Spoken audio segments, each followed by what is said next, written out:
Bonsoir. Alors Gaël, on se connaît depuis peu de temps, 2 mois, on s'est vu 2 fois, à chaque fois 2 minutes, mais quelque chose me dit que je vais pouvoir me permettre de faire de ce bref entretien une chose à la fois sérieuse et en même temps pas du tout. De toute façon, je ne peux pas faire autrement. Donc j'ai préparé un petit jeu, si tu veux bien ouvrir ton enveloppe. S'il te plaît. Et moi la mienne. Et donc comme on a 20 minutes, tu peux me dire ce que t'inspire ces fiches. La première fiche. Il y a beaucoup de fiches, hein, donc oui. N'hésite pas à passer certaines. Alors la première fiche. Est-ce que tu veux aborder ça? C'est vrai que tu as fait. L'Arpenteur vertical. Ouais. L'Arpenteur, c'est le nom de ma première maison d'édition.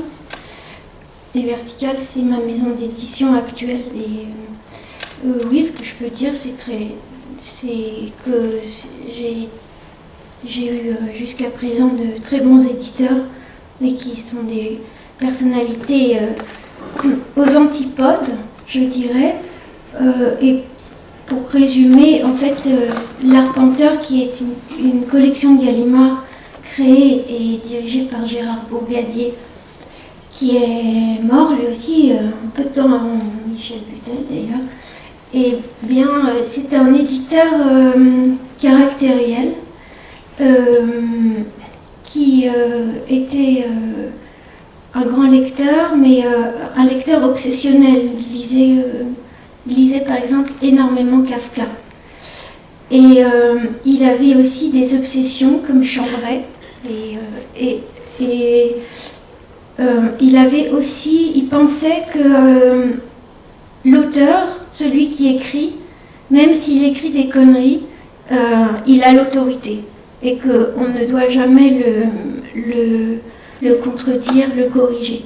Voilà, maintenant, avec les éditions Verticales, c'est très différent. Et j'aime beaucoup travailler avec Jeanne Guyon et Yves Pagès parce qu'ils sont tout à fait à l'écoute et ils posent beaucoup de questions sur le texte, ce qui amène toujours des discussions intéressantes et ce qui m'amène aussi à argumenter pour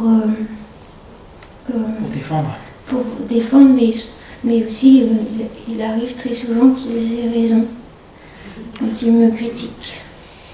Je me suis demandé, mais on développera ça une autre fois, je me suis demandé s'il y avait 2 périodes, Gaël Obiegli.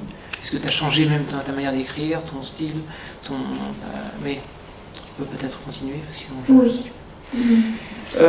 N'être personne, une chose sérieuse, ensuite. Comment... Ah bah, oui. Comment... De toute façon, je crois qu'on a compris. Petite panne. Ah, c'est beau en plus. Mais ça reviendra peut-être. Parce qu'il faudrait peut-être que je mette les papiers là. Non, ça n'a rien à voir. C'est vraiment l'écran qui déconne. Mais on peut laisser ça glitch. Donc, n'être personne et une chose sérieuse. Comment t'es passé de l'un à l'autre. Tu peux... je t'ai entendu en parler. Est-ce que tu veux en parler cette fois-ci? Comment je suis passée de n'être personne à une chose sérieuse? Chronologiquement, une chose sérieuse existait avant n'être personne. J'ai commencé à l'écrire il y a longtemps, mais je mets toujours très longtemps à écrire. Mes livres, parfois je les écris en 3 mois, mais en général, ça fait au minimum 3 ou 4 ans qu'ils m'obsèdent. Et puis tout à coup, cette obsession, elle trouve sa forme. Mais disons que N'être personne, c'était un livre qui parlait de la dissolution de l'identité, et la narratrice aboutissait à ça,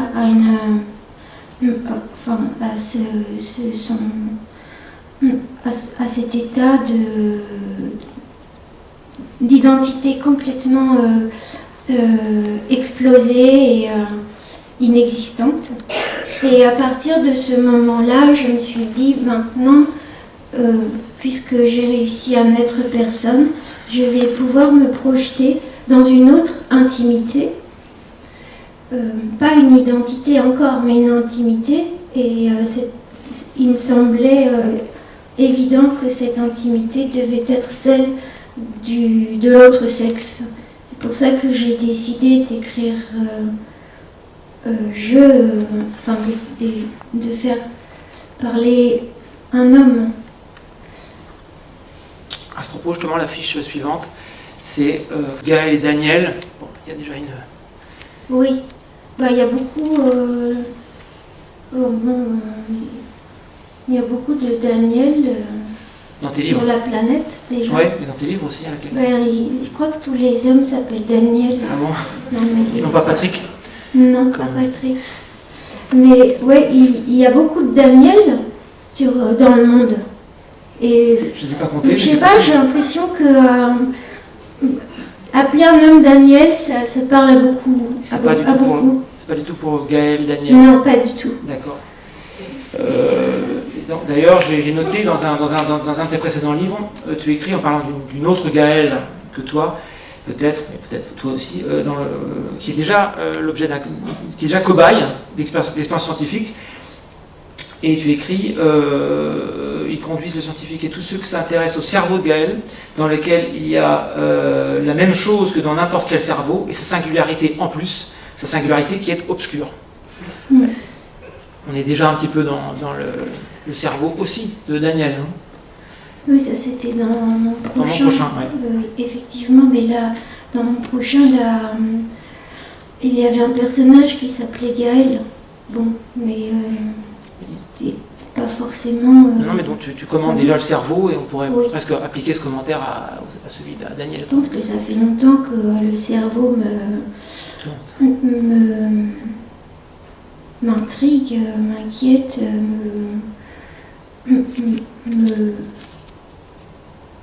me sollicite.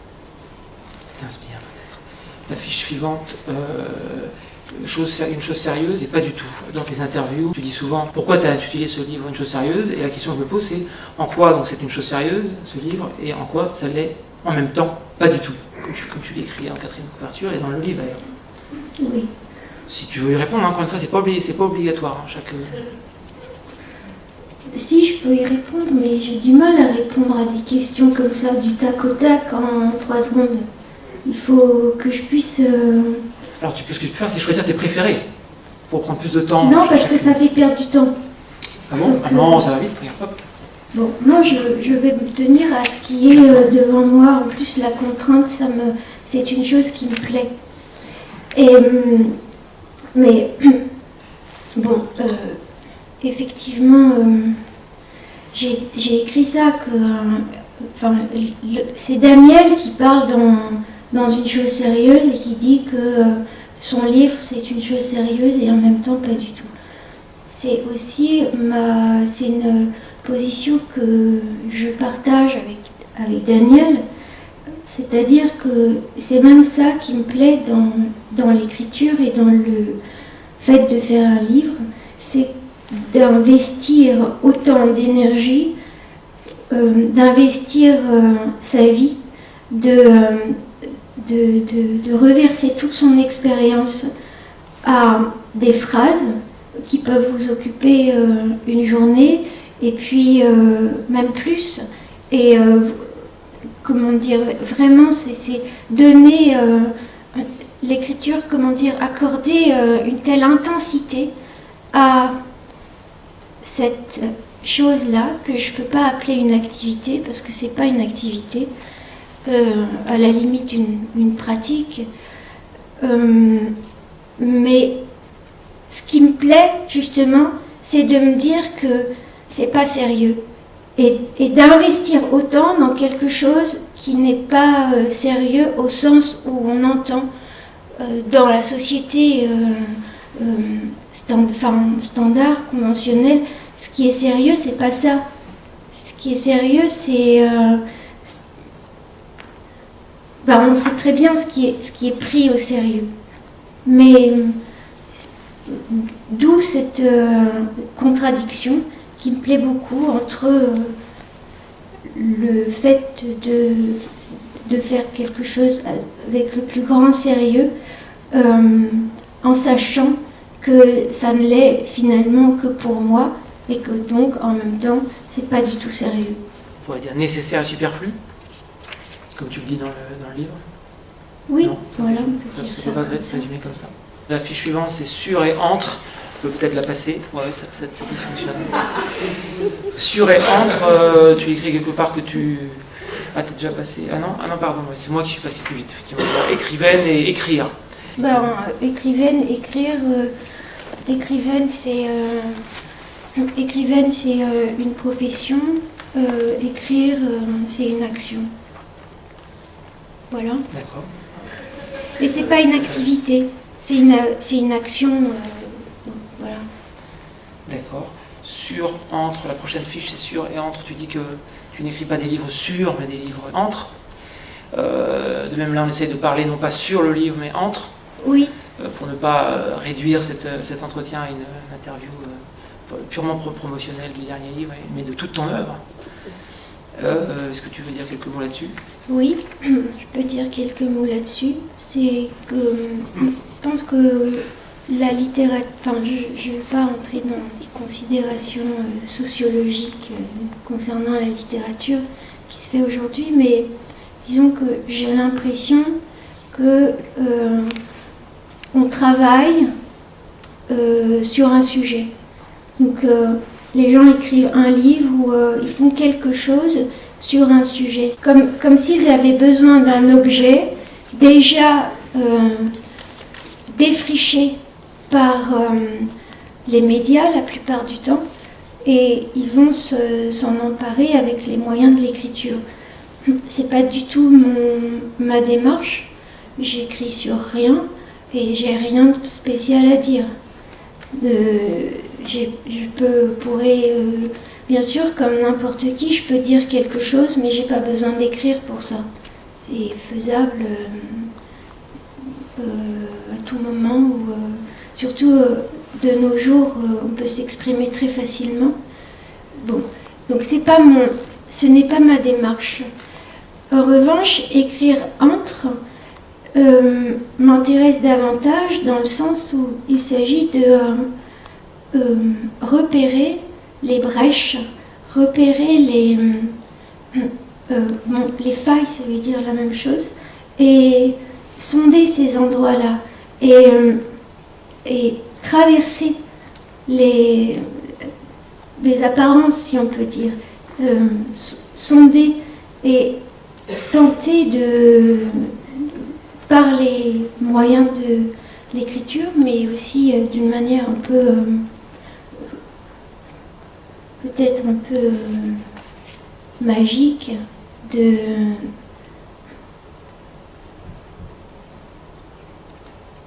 d'avancer, enfin une façon d'avancer dans la nuit.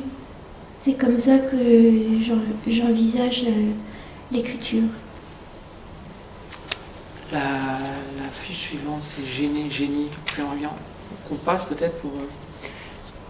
Mais tu fais comme tu veux. Ouais, on peut arriver directement à couture, fil.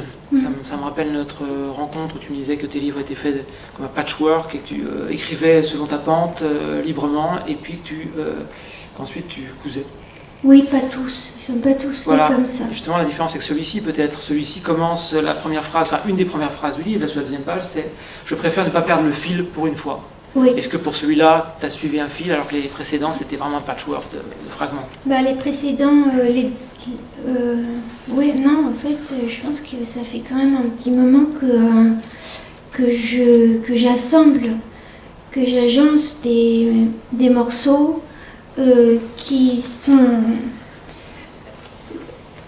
naissent d'un mouvement intérieur, vraiment comme ça, quoi. Ça doit être dit, ça doit être écrit de cette manière-là, et ensuite je les agence j'arrive à les assembler, à les coudre, parce que comme je tiens un journal intime depuis très longtemps, de temps à autre, il m'arrive de m'y reporter, et alors je découvre que ça fait 3 ans que je ne parle que d'une chose.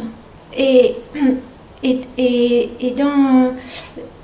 tout ce que j'ai écrit pendant toute cette période-là, d'une manière ou d'une autre, ça se rapporte à une obsession.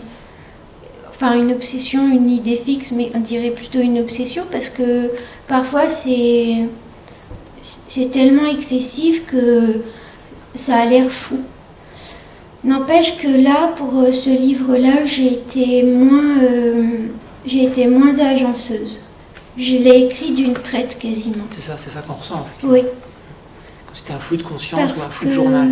Oui, mais c'est parce que cette fois-ci, comme je l'ai dit tout à l'heure, j'avais décidé, après n'être personne, quand j'ai commencé à vraiment être très très obsédée par cette histoire de catastrophe, je m'étais dit, je vais me projeter et dans une intimité masculine et dans un futur proche, c'est-à-dire deux inconnus. Et c'est ce qui m'a... C'était comme un aimant qui m'attirait et qui m'a fait écrire d'une traite. Alors que précédemment, j'écrivais plutôt à partir d'expériences ou de souvenirs ou de réminiscences, tandis que cette fois-ci, ça repose entièrement sur l'imagination. Justement, c'est la fiche suivante. Vécu, imagination.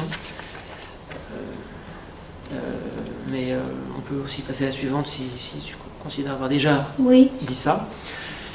La suivante, on peut passer... Non. Oui, je sais pas, j'ai quand même quelque chose à dire sur ça. Ah, j'imagine. Vécu, imagination, c'est pas... sur la fiche, il y a un trait qui les oppose. Pour moi, ce sont pas deux choses qui s'opposent. Effectivement, tu écris tout ce qui est écrit est fiction. La réalité n'y est pas. Oui, parce que bien sûr que je peux écrire des choses, relater des faits que j'ai vécus ou imaginer une situation, mais pour moi, il n'y a pas une grande différence parce que à partir du moment où, mais bon, j'ai déjà dit ça, mais à partir du moment où c'est écrit, ça n'est plus réel. Et donc tout ce qui est écrit est fiction. Donc c'est assez proche, ça rejoint d'une manière ou d'une autre l'imagination.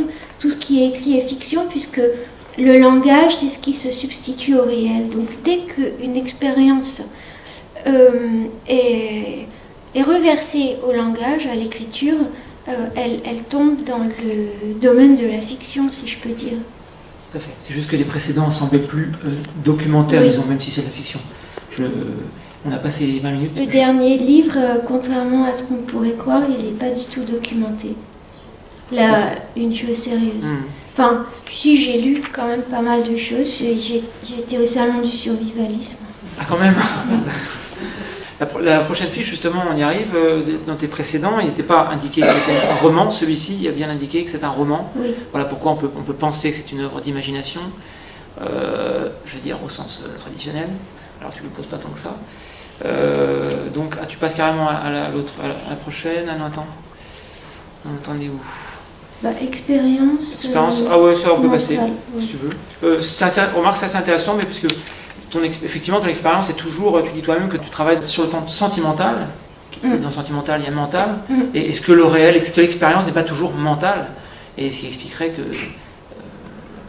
qu'effectivement on ne peut pas tellement dissocier entre l'expérience et le mental ou le sentimental, parce que toute notre expérience est plongée dans ce film mental et sentimental. Finalement, tu travailles sur le temps réel. Oui, enfin, je pense que tu réponds mieux à la question que... Mieux, je sais pas, en tout cas. C'est peut-être parce que je vois le temps, effectivement, oui. C'est pour ça. Et j'ai ajouté 10 minutes grâce à l'autorisation d'Olivier Chaudenson. La prochaine fiche, c'est projet G. Tu sembles... Ah oui. Ouais, tu sembles... très réticente à l'idée de projet. Voilà. C'est pour ça que j'ai inventé l'alternative G. Là, le livre Une chose sérieuse, est assez critique, sans l'être, puisque Daniel, il parle quand même pas, il a des fautes d'humeur, mais il n'est pas très critique quand même. Cela dit, le livre est une critique adressée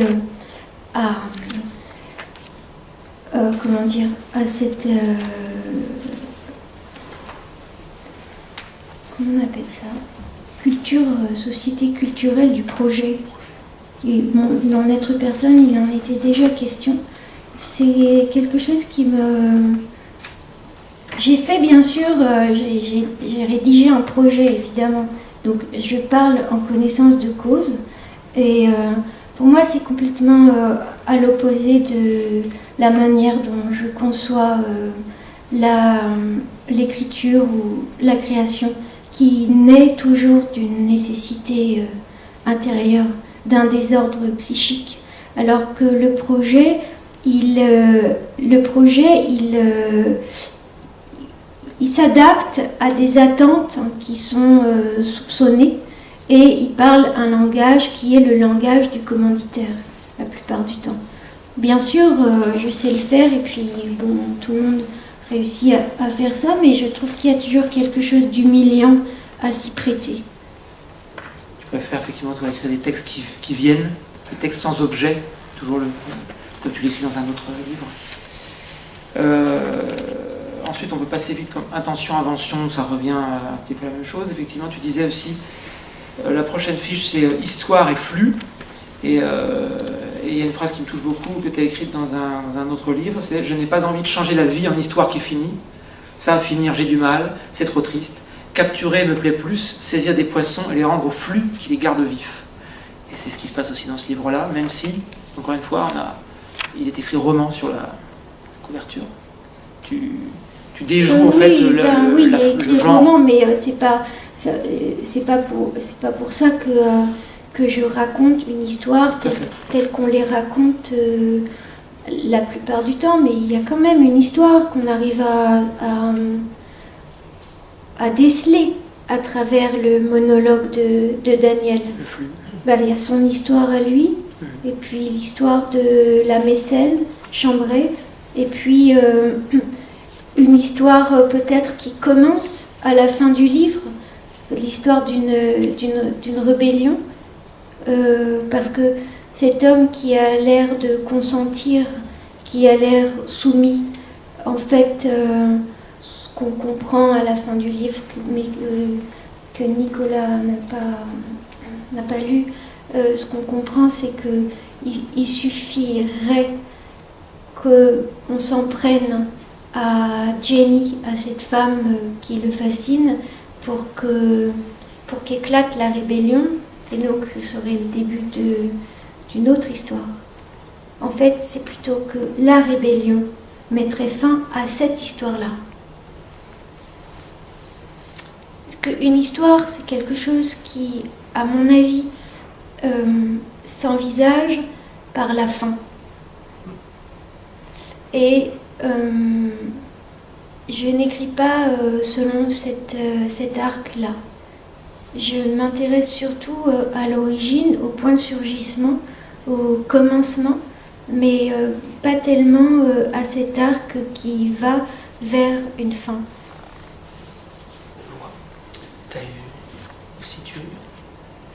Tu t'en prends aussi à la notion de discours, souvent, en disant que tes livres c'est une parole, mais surtout pas un discours. Oui. Tu peux passer, hein? Oui, je vais passer. Pareil sur Mort ou Vif, peut-être. C'était presque une blague, mais souvent, au début de ce livre-là, tu dis souvent que Daniel dit souvent qu'il écrit contre la mort. Et en même temps, je sais que je crois savoir que tu apprécies les écritures sur le vif, sur cette parole qui a l'air de surgir comme ça, spontanément. Et donc voilà pourquoi j'ai fait cette petite blague entre mort ou vif. Non, mais c'est pas... Ce qu'il y a, c'est que ça va peut-être paraître bizarre, mais quand j'écris, j'entre chez les morts. Donc, je considère pas,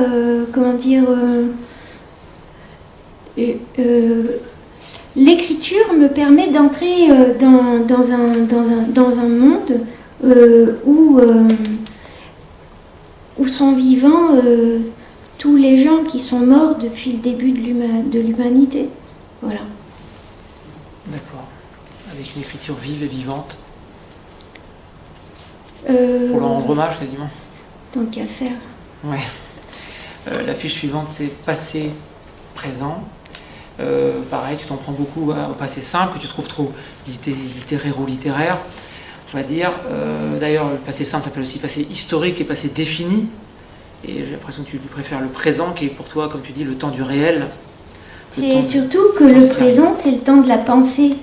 C'est que quand on pense au présent. Tout à fait. Et c'est ce qui m'intéresse. Tout à fait, c'est le temps mental, le temps sentimental. Oui.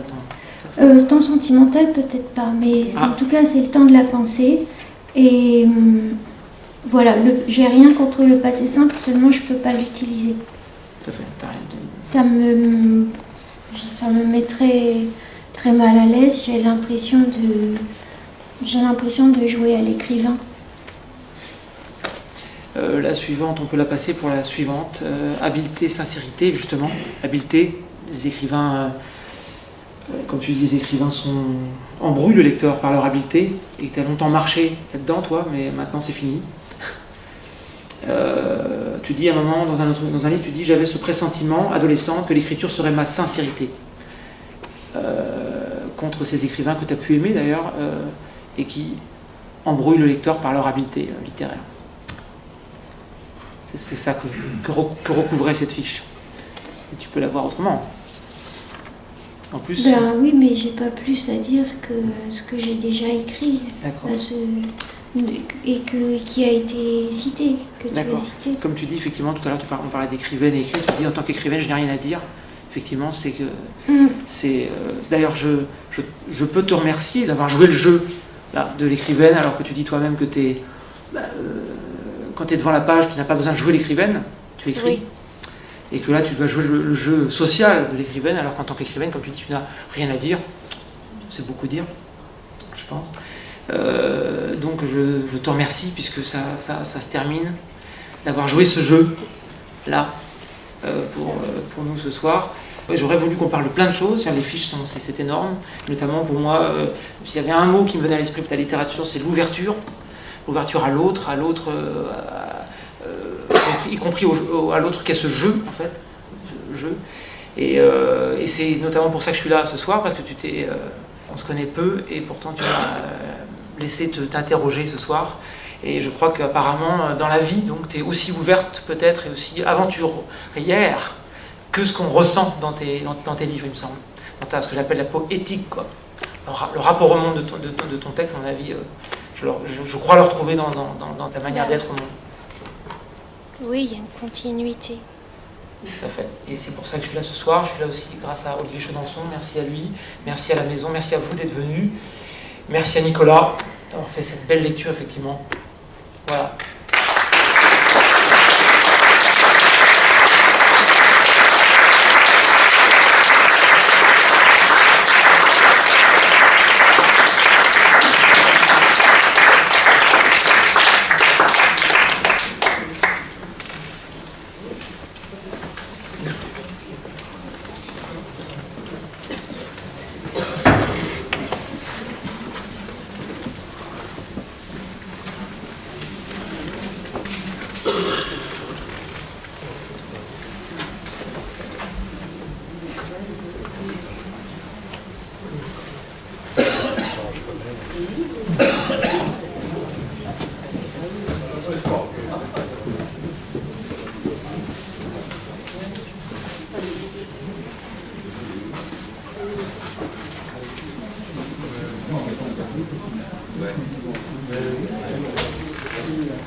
C'est